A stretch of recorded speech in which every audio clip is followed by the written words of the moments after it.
శుక్లాంబరధరం విష్ణుం శశివర్ణం చతుర్భుజం ప్రసన్నవదనం ధ్యాయేత్ సర్వవిఘ్నోపశాంతయేత్. గురుర్బ్రహ్మా గురుర్విష్ణుః గురుర్దేవో మహేశ్వరః గురుః సాక్షాత్ పరబ్రహ్మ తస్మై శ్రీగురవై నమః. వ్యాసాయ విష్ణురూపాయ వ్యాసరూపాయ విష్ణవే నమో వై బ్రహ్మనిధయే వాసిష్ఠాయ నమో నమః. కూజంతం రామ రామీతి మధురం మధురాక్షరం ఆరుహ్య కవితాశాఖాం వందే వాల్మీకి కోకిలం. జై శ్రీరామ్ అండి. బ్రహ్మశ్రీ చాగంటి కోటేశ్వరరావు గారి సుందరాకాండ 23వ భాగం ఇప్పుడు మొదలవబోతుందండి. జై శ్రీరామ్. మనం తెల్లవారి లేస్తే అధాంగ పూజ అని చేస్తాం. ఏదో పాదౌ పూజయామి, గుల్భౌ పూజయామి, జంఘే పూజయామి, జానుని పూజయామి, ఊరుం పూజయామి, కటిం పూజయామి, నాభిం పూజయామి, ఉదరం పూజయామి, వక్షస్థలం పూజయామి, కంఠే పూజయామి, చుబుకం పూజయామి, ఓష్టే పూజయామి, నాసికాం పూజయామి, నేత్రౌ పూజయామి, లలాపుటం పూజయామి, భుజౌ పూజయామి, స్కందౌ పూజయామి, శిరః పూజయామి, సర్వాణ్యంగాని పూజయామి. నిజంగా పూజ చేసింది నిజమైతే పువ్వు పాదౌ పూజయామి అంటే పాదాలు కనపడాలి, జంఘే పూజయామి ఏదో జానుని పూజయామి మోకాళ్ళు కనపడాలి, ఊరు పూజయామి తొడలు కనపడాలి, కటిం పూజయామి నడుం కనపడాలి, నాభిం పూజయామి బొడ్డు కనపడాలి, ఉదరం పూజయామి పొట్ట కనపడాలి, వక్షస్థలం పూజయామి గుండెలు కనపడాలి, భుజౌ పూజయామి భుజాలు కనపడాలి, హస్తౌ పూజయామి చేతులు కనపడాలి, కంఠే పూజయామి కంఠం కనపడాలి, చుబుకం పూజయామి గడ్డం కనపడాలి, ఓష్టే పూజయామి పెదవులు కనపడాలి, నాసికాం పూజయామి ముక్కు కనపడాలి, నేత్రే పూజయామి కళ్ళు కనపడాలి, లలాటం పూజయామి లలాటం కనపడాలి, శిరః పూజయామి తల కనపడాలి, సర్వాణ్యంగాని పూజయామి. పువ్వులు ఇలా విడిచిపెట్టేస్తే పువ్వులు పడుతున్నంత వేగంగా పైనుంచి కిందకు చూడాలి. నువ్వు నిజంగా ఉపాసన చేసింది నిజమైతే నీ కులదైవం ఎవరయ్యా అన్నారనుకోండి, రాముడు నా కులదైవం అండి అన్నారనుకోండి. ఏది రాముడు ఎలా ఉంటాడు చెప్పు అంటే కాళ్ల దగ్గర నుంచి బొటనవేళ్లు, గోళ్లు, చిటికిన వేలు, ఆయన చీలమండలు, ఆయన కాలు, ఆయన మోకాలు, ఆయన తొడలు, ఆయన నాభి, ఆయన యొక్క కడుపు, ఆయన గుండెలు అన్ని విడిచిపెట్టకుండా చెప్పగలిగితే ఆనాడు నేను ఉపాసన చేశానని గుర్తు. ఏమోనండి నాకు అంత బాగా జ్ఞాపకం ఉండొచ్చు, చూస్తాను కానీ గుర్తుండదంటే ఇంకేం ఉపాసన. హనుమ యొక్క ఉపాసన సౌందర్యాన్ని ప్రశ్నించింది అమ్మవారు. ఏది చెప్పు? యాని రామస్య లింగాని లక్ష్మణస్య చవానర. రాముడే కాదు, రాముడు ఉంటే రాముడి పక్కన లక్ష్మణుడు ఉంటాడు, ఇద్దరు ఎలా ఉంటారో తెలియాలి. అంతేకాదు వాళ్ళ గుణాలు ఎలా ఉంటాయో తెలియాలి. ఏది చెప్పు? అమ్మా నన్ను పరీక్షించడానికి వేశావు ఈ ప్రశ్న. రాముడు ఎలా ఉంటాడో లక్ష్మణుడు ఎలా ఉంటాడో నీకు తెలీదా? ఎవరికి చెప్తున్నది? సీతమ్మకి చెప్తున్నారు. రాముడి అంగప్రత్యంగములు వర్ణించడంలో ఎక్కడైనా చిన్న తేడా వస్తే నిరంతర ఉపాసన, రాముణ్ణి పైనుంచి కిందకి, కింద నుంచి పైకి ధ్యానంలో ఆవిడ ఉపాసన చేస్తూ ఉంటుంది. పైగా ఆవిడ చూడండి ఆయన శరీరం, ఆయన శరీరంలో అంగుళం ఆవిడికి తెలియనిది ఉంటుందా? ఇంతకన్నా ఇంకా వేదిక మీద చెప్పక్కల్లా. ఆవిడ దగ్గర ఇంకొకలా చెప్పడం సాధ్యం అవుతుందా? హనుమ ఉపాసనని ఆవిడ ప్రశ్నించింది, ఆయన నిరూపించుకున్నారు. అందుకని సౌందర్యం, అందుకు సుందరకాండ. వెంటనే ఆయన అన్నారు, అమ్మా నాకు సంతోషమే రాముడి గురించి మాట్లాడటం అంటే. రామ కమలపత్రాక్ష సర్వసత్వ మనోహర రూపదక్షిణ్య సంపన్న ప్రసూత జనకాత్మజే. అమ్మా అవి కొత్తగా నేర్చుకున్న గుణాలు కావమ్మా, రాముడికి పుట్టుకతో వచ్చాయి. రాముడి గురించి చెప్పయ్యా అంటే చాలా ఎంత సంతోషం, అవకాశం దొరికింది అంతే చాలు. రామ కమలపత్రాక్ష, కమలపత్రములు ఎలా ఉంటాయో రాముడి కళ్ళు అలా ఉంటాయమ్మా. అసలు ఆ కళ్ళు చూసి మోహించాయి కదమ్మా సర్వ ప్రపంచకమైంది. సమస్త భూతములు రాముడి కళ్ళ వంక చూస్తే వశపడిపోతారు, అంత అందమైన కళ్ళు. రామో రాజీవలోచన. కాబట్టి రామ కమలపత్రాక్ష సర్వసత్వ మనోహర. ఆయన వెళ్ళిపోతుంటే అకాలంగా చెట్లు పూస్తాయి, క్రూర మృగాలు కూడా ఆయన్ని చూస్తూ అలా ఉండిపోతాయి. అంతటి అందగాడమ్మా అటువంటి కళ్ళమ్మ ఆయనవి. రామ కమలపత్రాక్ష సర్వసత్వ మనోహర రూప దాక్షిణ్య సంపన్న. పైకి రూపం అందంగా ఉండి లోపల మోసకారి బుద్ధులు ఉన్నవాడు కాడమ్మా. అటువంటి దక్షత ఉన్నవాడు, దయ ఉన్నవాడు. ప్రసూత జనకాత్మజే. ఇవి మధ్యలో నేర్చుకున్న ఒక పుట్టుకతో వచ్చాయి. నీలాగి సీతమ్మకి ఎలా వచ్చాయో ఆయనకి అలా వచ్చాయి. ప్రసూత జనకాత్మజే. రామో భామిని లోకస్య చాతుర్వర్ణస్య రక్షిత మర్యాదానాంచ లోకస్య కర్తా కారయితాచ సహా. రాముడు తన ధర్మాన్ని మాత్రమే రక్షించుకోడు, చాతుర్వర్ణముల యొక్క ధర్మాన్ని రక్షిస్తాడు.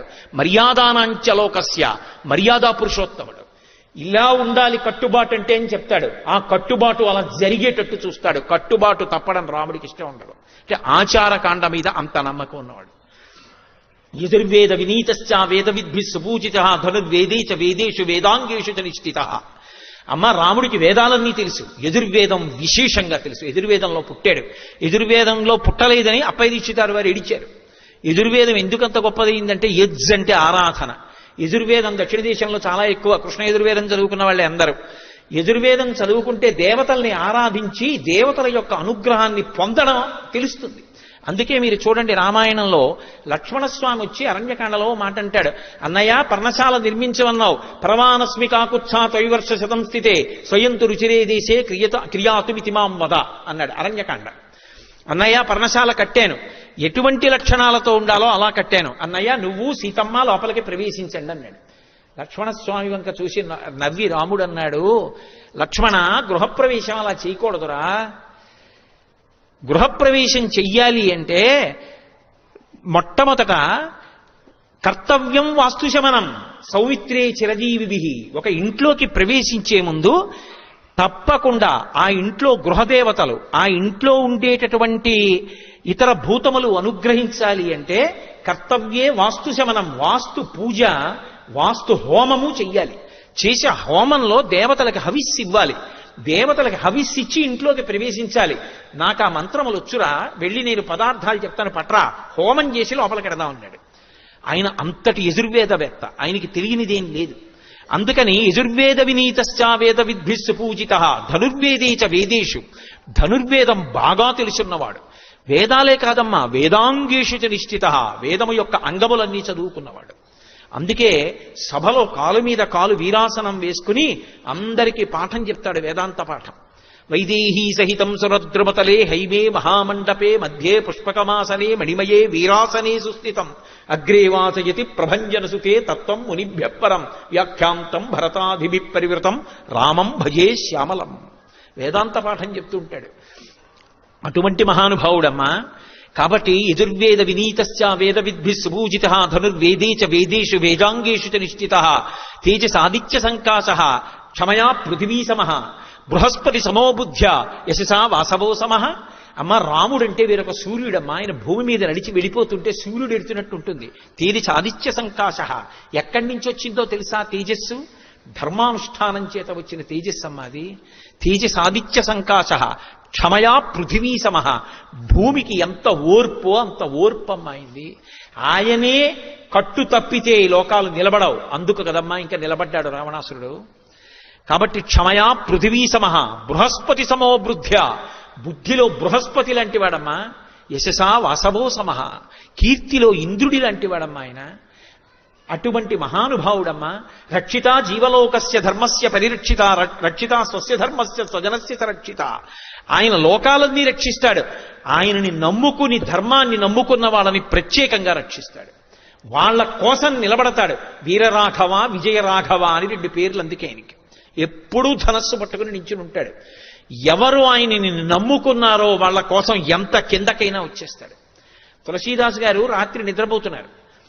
ఆయన ఇంటి గోడకి కన్నం వేసి దొంగలు లోపలికి వెళ్ళారు. లోపలికి వెళ్ళిన తర్వాత ఏదో తులసీదాస్ గారి ఇంట్లో ఏముంటాయి, ఓ జపమాల, ఓ పురాణం పెట్టుకునేటటువంటి పీట, ఇలాంటివేవో ఉంటే ఇంతకన్నా ఏమీ దాచలేదు దుర్మార్గుడు అనుకుని మూట కట్టుకుని వాళ్ళు ఆ మూట మెల్లిగా లాగేద్దామని అక్కడ పెట్టుకుని వాడు తల బయటెట్టాడు. పెట్టేటప్పటికీ నీల సంకాశమైనటువంటి వర్ణంతో మెరిసిపోతున్న పాదాలు, బంగారు పావుకోళ్లు కనపడ్డాయి. వాడు కొంచెం పైకి ఎత్తి చూశాడు. పట్టుబట్ట, కొంచెం ముందుకు పెట్టిన మోకాలు, నడుం, విశాలమైనటువంటి వక్షస్థలం, ఆ పక్కన భూమి మీద ఊంచి ఉండి మనుతిరిగినటువంటి ధనస్సు, దాన్ని పట్టుకుని ఒక ఆయన ఇలా చూస్తున్నాడు. చూసి తల లోపలికెట్టాడు. రే బయట ఎవడో ధనస్సు పట్టుకుని ఉన్నాడు రా అన్నాడు రెండో దొంగతో. రెండో వాడు కొంతసేపు అయ్యాక తల పైటెట్టాడు. పెడితే ఊరే ఆయనే కాదురా, పక్కన ఎర్రగా ఇంకో ఆయన కూడా ఉన్నాడు రా అని మళ్ళీ లోపలికి వచ్చారు. వెళ్ళిపోతారేమో అని తెల్లారే వరకు కూర్చున్నారు. వాళ్ళిద్దరు వెళ్ళరు. ఆఖరికి తెల్లవారిపోయింది. తెల్లవారిపోయిందంటే తెల్లవారిపోయాక తులసీదాస్ గారు నిద్రలేస్తారా? తెల్లవారుజాము సమయం అయింది. తులసీదాస్ గారు నిద్రలేచారు. ఇంట్లో ఇలా బయటకు వచ్చేటప్పటికి దొంగలిద్దరూ కూర్చుని ఉన్నారు అన్ని మూట కట్టుకుని. ఆయన చూశారు. నమ చౌరాయచ శిష్యాయచ భేన్యాయచ శకత్యాయచ ప్రవాహ్యాయచ. దొంగలో కూడా ఈశ్వరుణ్ణి చూస్తారు ఆయన.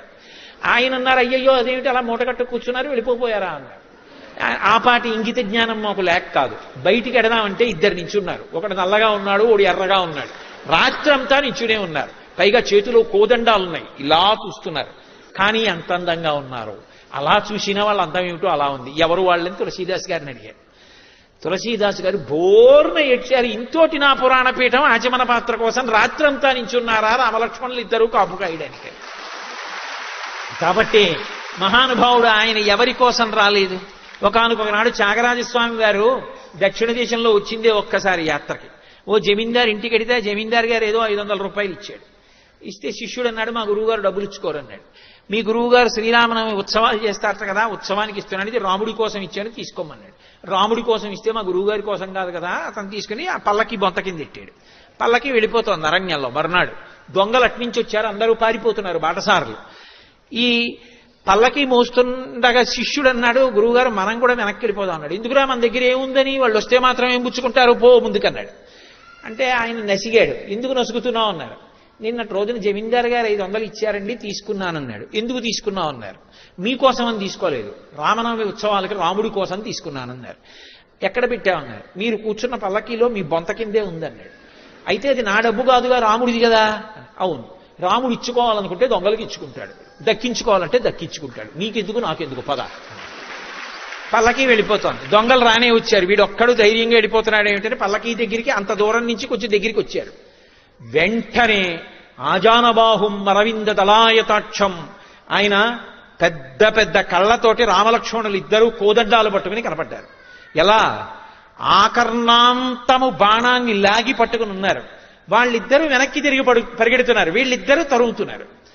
అలా చాలా దూరం వెళ్ళిపోతున్నారు. కానీ వాళ్ళు మధ్య మధ్యలో వెనక్కి చూడటం, ఎందుకంటే బాణం వదిలేస్తే వదిలేశారు కానీ ఇంత అందంగా ఉన్నారు ఏంట్రా అని చూశారు. చూసి పారిపోయారు. మర్నాడు పొద్దున్న త్యాగరాజస్వామి ఎలాగో ఆలస్యం అయిపోయింది, ఈ చెట్టు కింద పడుకుందాను రా అని చెట్టు కింద పడుకుని అనుష్ఠానం చేసుకుంటున్నారు. ఆ దొంగలు ఇద్దరు మళ్ళీ వచ్చారు. వచ్చి నేల మీద పడి నమస్కారం చేసి, అయ్యా బుద్ధి గడ్డి తిని నిన్న మీ దగ్గర ఏమైనా ఉందేమో దొంగతనం చేద్దామని వచ్చాం కానీ దొంగతనం ఏం చేయలేదు కానండి, ఎవరో ఇద్దరు మమ్మల్ని చంపడానికి ధనస్సు పట్టుకు బాణాలు పట్టుకుని వచ్చారు. ఎంత బాగున్నారో మీ సేవకులు, మమ్మల్ని కొట్టేశారు కానీ ఒక్కసారి వాళ్ళిద్దరినీ చూపిద్దురు అన్నారు. త్యాగరాజస్వామి దొంగల పాదాల మీద పడ్డారు. రే మీరు అదృష్టవంతులరా, మీకు దర్శనం అయింది, నాకు అవలేదురా ఇంకా. తన భక్తుణ్ణి నమ్ముకున్న వాణ్ణి రక్షించడానికి అంత కిందకు వచ్చేస్తాడు ఆయన. అందుకే వీరరాఘవ విజయరాఘవ. అందుకే మహానుభావుడు రక్షితా జీవలోకస్య ధర్మస్య పరిరక్షిత, రక్షిత స్వస్య ధర్మస్య స్వజనస్య చ రక్షిత. అమ్మ ఏం చెప్పమంటావమ్మా ఆయన గుణాలు. కబీర్ దాస్ గారు అంతటి వాడు ఓ మాట అన్నాడు, ధరతీ సబ్ కాగజ కరవు లేకిని సబ్ బనరాయ్ సాత సమంతికి మసికరవు హరిగుణ లిఖా నజాయ్ అన్నాడు. ఈ భూమండలాన్ని అంతటినీ కాగితం చేసి సప్తసముద్రాల్ని సిరా చేసి అరణ్యంలో ఉన్న చెట్లన్నీ నరికి ఆ కలపనంతటినీ చేసి కలం చేసి ఈ సప్తసముద్రాలు తీసుకెళ్లి సిరాగా పోసి భూమిని కాగితం మీద హరి యొక్క గుణములను రాయడం మొదలు పెడితే నాకు ఇవేవి సరిపోవు పదార్థాలు అన్నాడు. అన్ని గుణములు ఉన్నవాడి గురించి నేనేం చెప్పను, కాబట్టి నాకు చెప్పడం సాధ్యమయ్యే విషయం కాదు. కానీ ఏదో అందించడానికి ప్రయత్నం అంతే. అన్ని గుణములు కలిగిన వాడు. ఇక బాహ్య సౌందర్యం అంటావా, త్రిస్థిర త్రిప్రలంభశ్చ త్రిసమ త్రిశుచోన్నత త్రితామ్ర త్రిశుచ స్నిగ్ధ గంభీర త్రిశుచోన్నత. అమ్మ 3 స్థిరంగా ఉంటాయి, 3 పొడుగ్గా ఉంటాయి, 3 తెల్లగా ఉంటాయి, 3 నున్నగా ఉంటాయి. ఆపాదమస్తకం, వేదిక మీద కూర్చుని చెప్పడానికి వీలు లేనటువంటి అంగప్రత్యంగములతో కలిపి ఇక్కడ నుంచి ఇక్కడ వరకు దేన్ని విడిచిపెట్టకుండా వర్ణించి చెప్పేశారు రామలక్ష్మణుల్ని. సీతమ్మ తల్లి ఆనందం ఏమని చెప్పమంటారు. ఇన్నాళ్లకి రామోపాసన చేసి అలా రాముడి గుణములు రాముడి శరీరం అంతా వర్ణించగలిగినటువంటి ఒక ఉపాసకుడు లభించాడు. ఆవిడ ఎంత ఆనంద పడిపోయి ఉంటుంది అసలు. అంత సంతోషం పొంది అంత నమ్మకం పొందింది, ఖచ్చితంగా రాముడి పనుపున వచ్చిన దూతయే. ఇంత నమ్మకాన్ని ఆవిడ పొందింది అన్న తర్వాత అప్పుడు ఒక్క మాట అన్నారు, వానరోహం మహాభాగే దూతో రామస్య ధీమతః రామనామాంకితం చేదం పశ్యదేవ్యంగుళీయకం ప్రత్యయార్థం తవానీతం తేన దత్తం మహాత్మన సమాస్విషి భద్రం తే క్షీణ దుఃఖపలాహ్యసి. అమ్మా నేను వానరుణ్ణి, రాముని యొక్క దాసానదాసుణ్ణి, పేరు కూడా చెప్పరు. వానరోహం మహాభాగే దూతో రామస్య ధీమతః, బుద్ధిమంతుడైన రామచంద్రమూర్తి యొక్క దూతనమ్మా. నేను రాముడి పనుపున రాముడి యొక్క ఉంగరాన్ని తీసుకొచ్చాను. ఇదిగో అమ్మా నీ యొక్క ప్రత్యయార్థం నీ నమ్మకం కోసమని చెప్పి ఈ ఉంగరాన్ని ఇస్తున్నాను. తేనదత్తం మహాత్మన, తల్లి ఉంగరాన్ని పొంది సమాస్విషి భద్రం తే క్షీణ దుఃఖపలాహ్యసి, నీ యొక్క దుఃఖమంతా ఈ క్షణంతో నశించిపోయింది.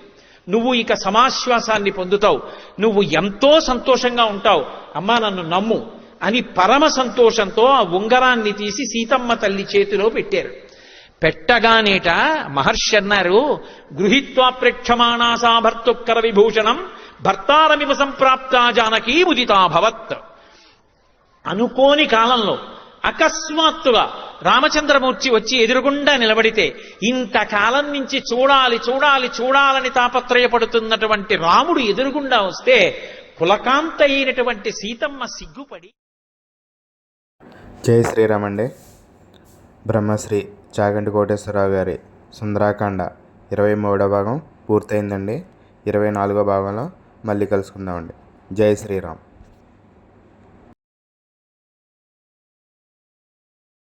ముందు భాగాలు కనుక మీరు చూడనట్లయితే కింద డిస్క్రిప్షన్లో లింకులు ఉన్నాయి, పూర్తిగా చూడండి. జై Sriram.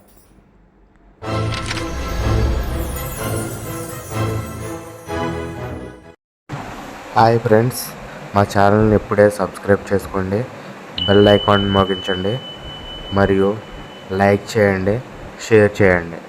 Thank you watching my videos.